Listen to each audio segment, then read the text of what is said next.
Hello options traders, and this video is for all of you who are into option selling, the premium collection type strategies. But one of the things that I find, especially with a lot of the students that I coach, is that people often have a mismatch between their strategies versus the time decay that they think that they're collecting. And to properly match your strategy, you need to understand the art and science of time decay and volatility. So let's take a look at the time decay and volatility connection to put you on a more productive and profitable path. All right, let's start out with some examples here. We're looking at a stock price at 100, 20% volatility, and 3% interest rates. And down below we have a chart. We're going to consider three different strikes. I've got the 100 strike here, which is the at the money strike, the 105 strike, one strike out of the money, and then the 110 strike, or two strikes out of the money. So let's say that there's 30 days to expiration under these conditions. The $100 strike has a price of $2.41. However, 15 days later, when the option is at its halfway point in its life, the option is worth $1.68. And then of course at expiration, it is worth 0. So what about the percentage changes here? That's what this column is showing us.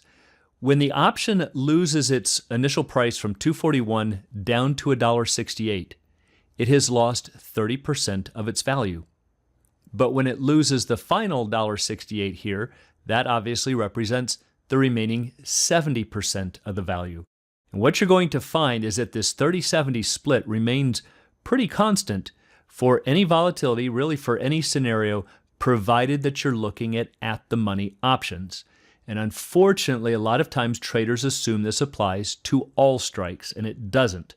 So for instance, let's take a look at the 105 strike. With 30 days to expiration, the option is worth 70 cents. At the halfway point, 15 days remaining, it's worth 25 cents, and then of course worthless at expiration. So look at what happens here. Pretty interesting. When it moves from 70 cents to 25 cents, it has lost 64% of its value during the first half of its life. And therefore it loses the remaining 36% in the second half of its life. So it actually flipped.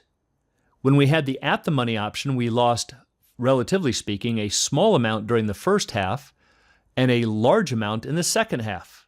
This is what leads traders, especially who sell the at the monies, to try to hold closer to expiration. That's where the real rapid time decay begins. But that's not true when you're using out of the money options. So we've actually flipped. We've got a 64-36 split here. What happens if we go even further out of the money? Here's the 110 strike. 30 days to expiration, the option is worth 13 cents. 15 days remaining at the halfway point, it's worth 1.5 cents. And then of course, worth 0 at expiration. So now take a look. During the first 15 days, the option loses 88% of its value. And during the second half of its life, it obviously loses the remaining 12%. So the further out of the money that you go, the more the acceleration is during the first half of the option's life compared to the second. However, that comes under a condition. That is assuming that we're looking at a relatively low volatility. What happens if we double volatility from 20% to 40%? Well, that's what we're looking at on this slide. All of these factors are the same. The only thing that I've changed is the volatility to 40%. So let's go back to the 100 strike down here. It's worth $4.69 with 30 days to expiration and $3.29 at the halfway point. 0 at expiration. So once again, it loses about 30% during the first half and the remaining 70% during the second half. Virtually identical when we had volatility at 20%. But now look what happens when we look at the 105 strike. It's worth $2.69 with 30 days to expiration, $1.43 with 15 days, worthless down here at expiration. Now it has lost 47% of its value in the first half and therefore 53% during the second half. So as we pump up that volatility from 20% to 40%, now this strike that is one strike out of the money is starting to behave more like the at the money options, starting to lose less in the first half and more in the second half. But if we go to the 110 strike, even though we've doubled the volatility here, we're still not there yet. The option's worth $1.42 with 30 days till expiration. It's worth 52 cents with 15 days, and therefore it has lost 63% of its value during the first half of its life, and therefore the remaining 37% during the second half.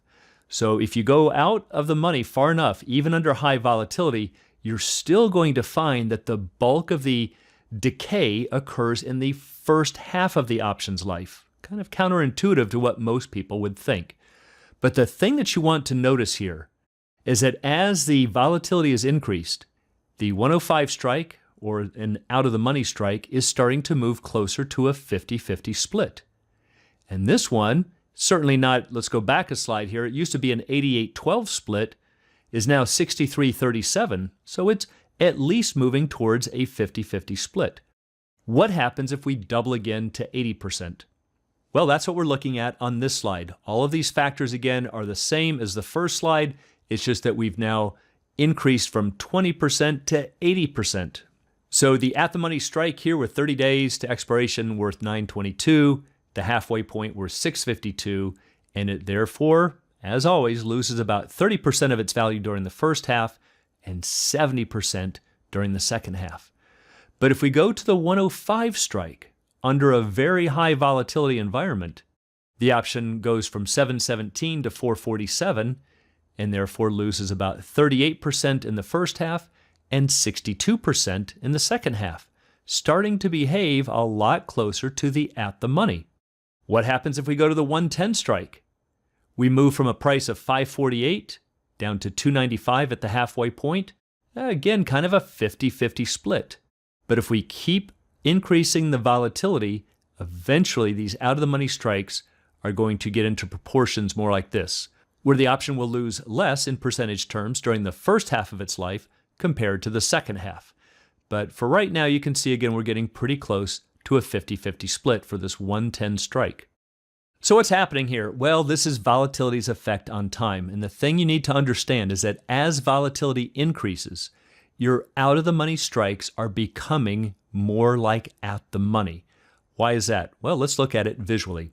Here's a bell curve with a $100 stock and 20% volatility, and the one standard deviation mark under this curve, which is this red area here, represents a $20 move. That's just 20% of $100. So you can see that the stock price of 120 is exactly one standard deviation away from the current stock price. Well, what happens to this if we increase the volatility to 40%? Well, now that $120 mark is no longer one standard deviation away. At 40% volatility, it's now a half a standard deviation away. You see how this is starting to shrink, this red area. If we increase volatility from 40% to 80%, the 120 mark is now only a quarter of a standard deviation away. So notice how this red area is getting smaller and smaller. In other words, the out-of-the-money strikes are starting to behave more like at-the-monies. So as option sellers, there's a couple of points to remember. First of all, if you're selling out-of-the-money options, which is what most people use, you need to understand volatility's effect on time decay. At a basic minimum, on low volatility stocks, consider selling longer dated options, but close them prior to expiration, maybe during that first half of their life, probably exactly the opposite of what you're doing right now. So one of the main things I want to show here is that to really succeed with options and to optimize your trading strategies, you have to understand the connection between time and volatility. For those who'd like to learn more about the arts and science of options trading, please check out the Alpha Trader course and strategy lab at optionsaToZ.com. Also, please join us on the Facebook trading group Options A to Z, and you can find a link in the description below.